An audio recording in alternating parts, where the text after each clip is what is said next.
ऋषि पंचमी के दिन दो प्रमुख कथाएं जरूर सुनी जाती हैं, जिसमें से पहली पौराणिक कथा के अनुसार विदर्भ देश में उत्तंक नामक एक सदाचारी ब्राह्मण रहा करता था। उसकी पत्नी बड़ी पतिव्रता थी, जिसका नाम सुशीला था। उस ब्राह्मण के एक पुत्र और एक पुत्री थी। विवाह योग्य होने पर उसने समान कुलशील वर के साथ अपनी कन्या का विवाह कर दिया, परंतु दैवयोग से कुछ ही दिनों के बाद वह कन्या विधवा हो गई। दुखी ब्राह्मण दंपति अपनी कन्या सहित गंगा जी के तट पर कुटिया बनाकर रहने लगे। एक दिन वह ब्राह्मण कन्या सो रही थी कि उसका शरीर कीड़ों से भर गया। कन्या ने सारी बात अपनी माँ से कही। माँ ने अपने पति से सब कुछ कहते हुए पूछा, हे प्राणनाथ, मेरी साध्वी कन्या की ये गति होने का क्या कारण है? तब ब्राह्मण ने समाधि द्वारा इस घटना का पता लगाकर बताया कि पूर्व जन्म में भी हमारी ये कन्या एक ब्राह्मणी थी। इसने रजस्वला होते ही बर्तन छू दिए थे। इस जन्म में भी इसने लोगों की देखा देखी ऋषि पंचमी का व्रत नहीं किया, इसलिए इसके शरीर में कीड़े पड़ गए हैं। धार्मिक शास्त्रों की मान्यता है कि रजस्वला स्त्री पहले दिन चांडालिनी, दूसरे दिन ब्रह्मघातिनी और तीसरे दिन धोबिन के समान अपवित्र होती है। वह चौथे दिन स्नान करके ही शुद्ध होती है। यदि यह शुद्ध मन से अब भी ऋषि पंचमी का व्रत करे तो इसके सारे दुख दूर हो जाएंगे और अगले जन्म में अटल सौभाग्य भी प्राप्त करेगी। पिता की आज्ञा से तपुत्री ने विधि पूर्वक ऋषि पंचमी का व्रत और पूजन किया, जिसके प्रभाव से वह सारे दुखों से मुक्त हो गई। अपने अगले जन्म में उसे अटल सौभाग्य सहित अक्षय सुखों का भोग भी मिला। अब सुनिए दूसरी पौराणिक कथा। सतयुग में विदर्भ नगरी में शेनजित नामक एक राजा हुए। वह ऋषियों के समान थे। उन्हीं के राज्य में एक किसान रहता था, जिसका नाम सुमित्र था। उसकी पत्नी जयश्री अत्यंत पतिव्रता थी। एक समय वर्षा ऋतु में जब उसकी पत्नी खेती के कामों में लगी हुई थी तो वह रजस्वला हो गई। उसको रजस्वला होने का पता लग गया था, फिर भी वह घर के कामों में लगी रही। कुछ समय के बाद वह दोनों पति पत्नी अपनी अपनी आयु भोग कर मृत्यु को प्राप्त हुए। जयश्री अपने अगले जन्म में कुतिया बनी और सुमित्र को रजस्वला स्त्री के संपर्क में आने के कारण और उसके हाथों का बना भोजन करने के कारण बैल की योनि मिली। क्योंकि ऋतु दोष के अलावा इन दोनों का कोई भी अपराध नहीं था, इस कारण इन दोनों को अपने पूर्व जन्म का समस्त विवरण याद रहा। वे दोनों कुतिया और बैल के रूप में उसी नगर में अपने बेटे सुचित्र के यहाँ रहने लगे। धर्मात्मा सुचित्र अपने अतिथियों का पूर्ण सत्कार किया करता था। अपने पिता के श्राद्ध के दिन उसने अपने घर ब्राह्मणों को भोजन करने के लिए तरह तरह के भोजन बनवाए। जब उसकी पत्नी किसी काम के लिए रसोई घर से बाहर गई हुई थी तो एक सांप ने रसोई की खीर के बर्तन में विष उगल दिया। कुतिया के रूप में सुचित्र की माँ दूर से ये सब देख रही थी। पुत्र की बहू के आने पर उसने अपने पुत्र को ब्रह्म हत्या के पाप से बचाने के लिए खीर से भरे उस बर्तन में मुंह डाल दिया। सुचित्र की पत्नी चंद्रवती से जब कुतिया का ऐसा करना ना देखा गया तो उसने चूल्हे में से जलती लकड़ी निकालकर कुतिया को दे मारा। बेचारी कुतिया मार खाकर इधर उधर भागने लगी। चौके में जो जूठन आदि बची रहती थी वह सब सुचित्र की बहू अक्सर उस कुतिया को डाल देती थी, लेकिन उस दिन क्रोध के कारण उसने वह भी बाहर फिकवा दी। सब खाने का सामान और खीर फिकवा कर उसने बर्तन साफ करके दोबारा खाना बनाकर ब्राह्मणों को भोजन करवाया। रात के समय भूख से व्याकुल होकर वह कुतिया बैल के रूप में रह रहे अपने पूर्व पति के पास जाकर बोली, हे स्वामी, आज तो मैं भूख से मरी जा रही हूँ। वैसे तो मेरा पुत्र मुझे रोज ही खाने को देता था, लेकिन आज तो मुझे कुछ नहीं मिला। सांप के विष वाले खीर के बर्तन को अनेक ब्रह्म हत्या के भय से छूकर उनके न खाने योग्य मैंने कर दिया था। इसी कारण उसकी बहू ने आज मुझे बहुत मारा, खाने को कुछ भी नहीं दिया। तब वह बैल भी कहने लगा, हे भद्रे, तेरे पापों के कारण तो आज मैं भी इस योनि में आ पड़ा हूँ और आज बोझा ढोते ढोते मेरी कमर भी टूट गई है। आज तो मैं भी दिन भर हल में ही जुटा रहा। मेरे बेटे ने आज मुझे भोजन भी नहीं दिया और मुझे मारा भी बहुत। मुझे इस प्रकार कष्ट देकर उसने इस श्राद्ध को तो निष्फल कर दिया। अपने माता पिता की इन बातों को सुचित्र सुन रहा था। उसने उसी समय दोनों को भरपेट भोजन कराया। फिर उनके दुख से दुखी होकर वह वन की ओर चला गया। वन में जाकर ऋषियों से पूछा कि मेरे माता पिता किन कर्मों के कारण इन नीच योनियों को प्राप्त हुए हैं और अब किस प्रकार से उन्हें इस योनि से मुक्ति मिल सकती है। तब ऋषिगण कहने लगे कि तुम अपने माता पिता की मुक्ति के लिए अपनी पत्नी सहित ऋषि पंचमी का व्रत करो और उसका फल अपने माता पिता को दान में दे दो। भाद्रपद महीने के शुक्ल पक्ष की पंचमी को मुंह शुद्ध करके स्नान करके मध्याह्न में नदी के पवित्र जल में स्नान करना, नए साफ स्वच्छ वस्त्र पहनकर अरुंधति सहित सप्तऋषियों का पूजन करना।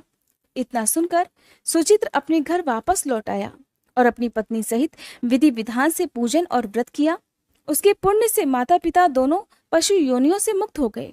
इसलिए जो भी महिला श्रद्धा पूर्वक ऋषि पंचमी का व्रत करती है वे समस्त सांसारिक सुखों को भोगकर बैकुंठ लोक को जाती है और उसे किसी प्रकार के अशुद्धि का दोष भी नहीं लगता। अब सुनिए महर्षि वशिष्ठ जी की पत्नी माता अरुंधति की कथा, क्योंकि आज ऋषि पंचमी के शुभ अवसर पर सप्तऋषियों के साथ ही माता अरुंधति की पूजा भी करनी चाहिए और कथा का श्रवण भी करना चाहिए। कथा के अनुसार ब्रह्मा जी के दाहिने अंग से स्वयंभू मनु उत्पन्न हुए और उनके वाम भाग से शतरूपा, इन्हीं दोनों से मनुष्यों की उत्पत्ति हुई। दोनों से 2 पुत्र प्रियव्रत और उत्तानपाद और 3 पुत्रियां जिनके नाम आकुति, देवहूति और प्रसूति हुई। आकुति रुचि प्रजापति और प्रसूति दक्ष प्रजापति से ब्याही गई। देवहूति का ब्याह महर्षि कर्दम से हुआ और इन दोनों की 10 संतानें हुई। इन 10 संतानों में से अरुंधति एक थी।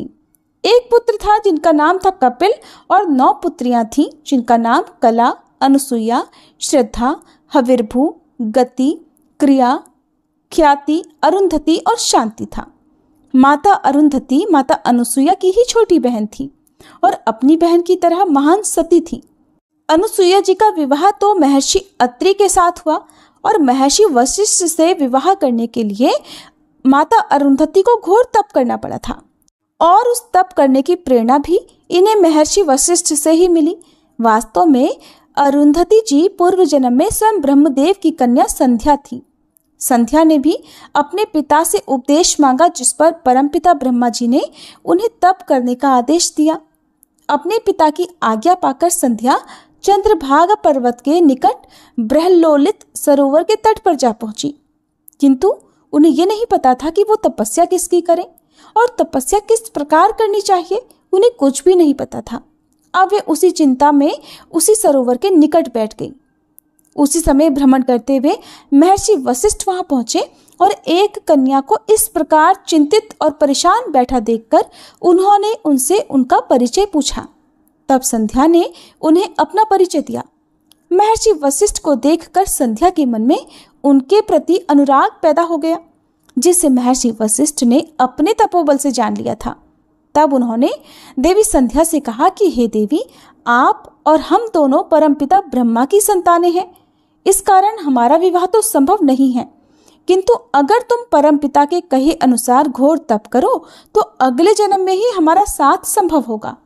ये सुनकर संध्या ने उनसे कहा कि हे महर्षि, पिताश्री के आदेशानुसार मैं यहाँ तप करने के लिए ही आई थी, किंतु मुझे नहीं पता कि मुझे किसकी तपस्या करनी चाहिए और उसे किस प्रकार करा जाता है। अतः आपको ही गुरु मानकर मैं अब आपसे ही उसका उपाय पूछती हूँ। कृपया आप मेरा मार्गदर्शन कीजिए कि मैं किसकी और किस प्रकार तपस्या करूं, उसी से मेरे बेचैन मन को शांति मिलेगी। देवी संध्या की बात सुनकर महर्षि वशिष्ठ ने उनसे कहा, भद्रे, जो इस संसार के मूल कारण हैं उन्हीं भगवान विष्णु की तुम तपस्या करो, उनसे तुम्हें मनचाहे वर की प्राप्ति होगी। तप के पहले 6 दिनों तक भोजन मत करना, सिर्फ तीसरे और छठे दिन रात को कुछ पत्ते खाकर जल पी लेना, उसके बाद तुम जल का भी त्याग कर देना। तुम्हारी ऐसी तपस्या से भगवान श्री हरि अवश्य ही प्रसन्न होंगे। ऐसा कहकर महर्षि वशिष्ठ वहां से चले गए। फिर उनकी बताई हुई विधि से संध्या भगवान नारायण की घोर तपस्या करने लगी। उन्होंने 4 युगों तक श्री हरि की घोर तपस्या की और आखिरकार उनकी कठिन तपस्या से प्रसन्न होकर भगवान विष्णु ने उन्हें दर्शन दिए। उन्हें अपने समक्ष देखकर देवी संध्या अवाक रह गई। उस समय इतनी भी शक्ति उनके अंदर नहीं बची थी कि वो खड़ी रहकर उन्हें प्रणाम कर पाती।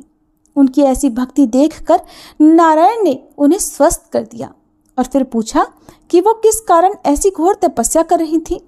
तब देवी संध्या ने भगवान श्री विष्णु से जो 3 वरदान मांगे वो इस प्रकार थे। पहला वरदान, किसी भी जीव में जन्म लेते ही काम की भावना न हो। दूसरा, मैंने जिनकी कामना की है वो ही मुझे पति रूप में प्राप्त हो और मेरा पतिव्रत अखंड रहे।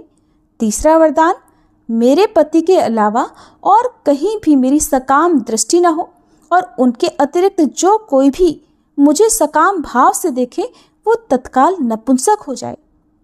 देवी संध्या के ऐसे वचन सुनकर इस प्रकार वरदान मांगने पर श्री हरि ने प्रसन्न होकर कहा, पुत्री, तुमने उचित वरदान मांगा है। मैं तुम्हें वर देता हूँ कि अगले जन्म में तुम्हारी इच्छा के अनुसार तुम्हें पति प्राप्त होगा और तुम दोनों कल्प के अंत तक जीवित रहोगे। कोई अन्य पुरुष अगर तुम पर काम दृष्टि डालेगा तो वो तत्काल नपुंसक हो जाएगा। आज के बाद किसी भी जीव में जन्म लेते ही तुरंत काम भावना कभी जागृत नहीं होगी। मनुष्य की 4 अवस्थाओं, बाल्य, कौमार्य, यौवन और वृद्धावस्था में से अन्य 3 में, यानी कौमार्य, यौवन और वृद्धावस्था में तो काम भावना जागृत हो पाएगी, लेकिन बाल्यावस्था में कभी नहीं होगी। अब तुम जाओ और चंद्रभाग पर्वत के निकट महर्षि मेघ तिथि 12 वर्षों से यज्ञ कर रहे हैं, जो आज समाप्त होने वाला है। उसी यज्ञ की अग्नि में अब तुम अपने शरीर का त्याग करो। मेरे आशीर्वाद से तुम अग्नि की कन्या बन जाओगी और कोई तुम्हें देख नहीं पाएगा। ऐसा कहकर श्री हरि ने अपने चरणों से संध्या को स्पर्श किया, जिससे वो यज्ञ के हविष्य के रूप में बदल गया और वह अदृश्य हो गई। इसके पश्चात श्री हरि वहीं अंतर्ध्यान हो गए। भगवान विष्णु की कृपा से अदृश्य होकर देवी संध्या महर्षि मेघ तिथि के यज्ञ में गई और वहां महर्षि वशिष्ठ को पति रूप में पाने की कामना लेकर उन्होंने यज्ञ कुंड में अपना शरीर समर्पित कर दिया। उस अग्नि में भस्म होने के बाद उत्पन्न उनकी पवित्र ऊर्जा को स्वयं सूर्यदेव ने 2 भाग कर सृष्टि के कल्याण हेतु अपने रथ पर स्थापित किया। यही 2 भाग प्रातःकाल और संध्या काल कहलाते हैं। अगले जन्म में वही संध्या महर्षि कर्दम की पुत्री के रूप में जन्मी और उनका नाम रखा गया अरुंधति। जब वो 5 वर्ष की हुई तब स्वयं ब्रह्मदेव ने महर्षि कर्दम को यह आदेश दिया कि इस कन्या को उचित शिक्षा के लिए उसे माता सावित्री और माता बहुला के पास भेज दें। फिर आज्ञानुसार महर्षि कर्दम सावित्री और बहुला से मिले और उन्हें अपनी कन्या सौंप दी। उन दोनों की देख रेख में देवी अरुंधति ने 16 वर्ष में प्रवेश किया और उन्हीं के समान सर्वगुण संपन्न बन गई। फिर एक दिन की बात है, वो मानस पर्वत पर भ्रमण कर रही थी, जहां उन्होंने महर्षि वशिष्ठ को देखा। उन्हें देखकर उन्हें अपने पूर्व जन्म की बात स्मरण हो आई और उन्होंने महर्षि वशिष्ठ को मन ही मन अपना पति मान लिया। जब माता सावित्री को इस बात का पता चला तो उन्होंने अरुंधति को पुनः महर्षि कर्दम को सौंपा और उनका विवाह महर्षि वशिष्ठ से करने का सुझाव दिया। बाद में उनका विवाह महर्षि वशिष्ठ से हुआ और वे दोनों सुखपूर्वक अपने आश्रम में रहने लगे। इन दोनों का स्थान सप्तऋषि तारामंडल में बताया गया है। एक बार महर्षि वशिष्ठ अन्य सप्तऋषियों के साथ 12 वर्ष की घोर तपस्या के लिए चले गए। उस समय में अरुंधति अकेली अपने आश्रम पर रही। दैव योग से सप्तऋषियों के जाते ही भयानक अकाल पड़ा। 7 दिनों तक देवी अरुंधति के मुख में अन्न का एक दाना तक नहीं गया। तब उन्होंने इस दौरान केवल वायु का सेवन करके भगवान शिव की आराधना आरंभ की ताकि उनका अंत हो जाए।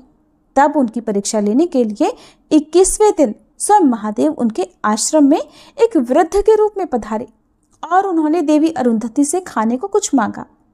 तब देवी अरुंधति ने क्षमा याचना करते हुए महादेव से कहा कि प्रभु, उनके पास तो खाने को कुछ भी नहीं है। तब महादेव ने उन्हें कुछ बद्री के बीज दिए और उन्हें पकाने को कहा।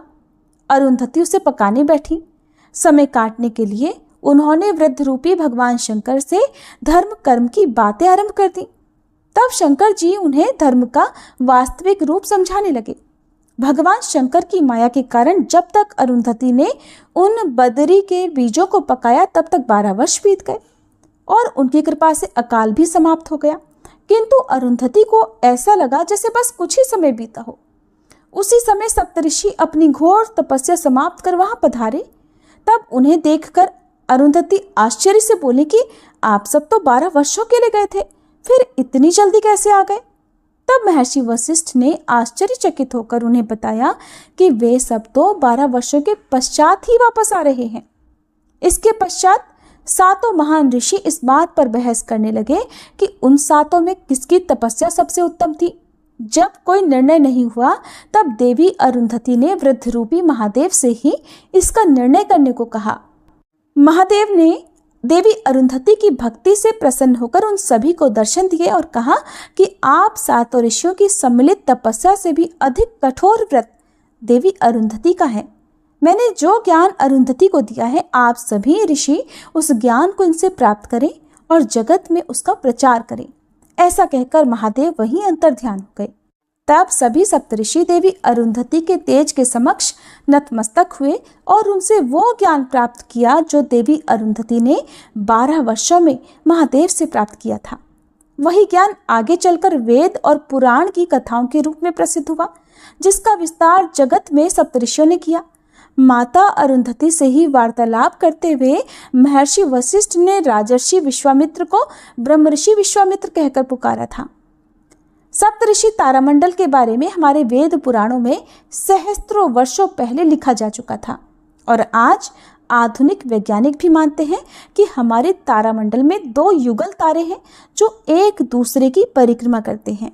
वे महर्षि वशिष्ठ और माता अरुंधति ही हैं और आज भी वैज्ञानिक उन युगल तारों को अरुंधति वशिष्ठ के नाम से ही जानते हैं। कथा समाप्त। प्रेम से बोलिए सप्तऋषियों की जय, माता अरुंधति की जय। अगर आपको ये वीडियो अच्छी लगी हो तो वीडियो को लाइक करके ज़्यादा से ज़्यादा लोगों तक शेयर भी कीजिएगा।